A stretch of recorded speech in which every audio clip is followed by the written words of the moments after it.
Sudarlun, aksi heroik wanita muda di PD membekuk jambret menjadi perbincangan warga.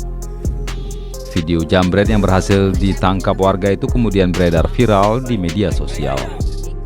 Wajah penjambret terlihat ketakutan menghadapi berbagai pertanyaan warga.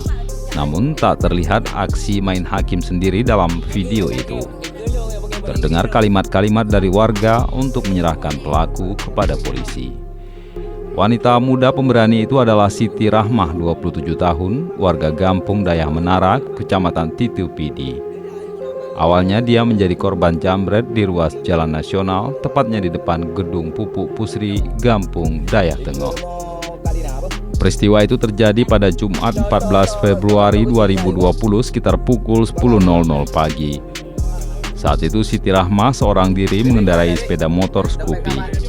Tiba-tiba motornya dipepet oleh seorang pemuda mengendarai motor Jupiter MX merah maron tanpa nomor polisi. Dalam gerak cepat, pemuda itu merampas tas warna biru dongker yang diletakkan di bagian depan sepeda motor. Ia kemudian melarikan diri ke arah Bambi, Kecamatan Pekanbaru.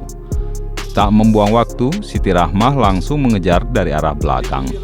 Ia memacu motornya sambil menjerit minta tolong. Hingga sesampai di Gampung Lung Masjid, Kecamatan Pekanbaru, Siti Rahmah berhasil menabrak sepeda motor penjambret. Keduanya terjatuh ke jalan. Siti berteriak meminta tolong kepada warga seraya berteriak bahwa pemuda yang ditabraknya adalah penjambret.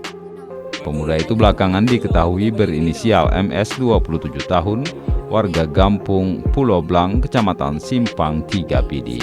Saat ini dia telah ditahan di Mapolsek PD. Ikuti kisah heroik wanita pemberani ini di harian Serambi Indonesia dan serambinews.com.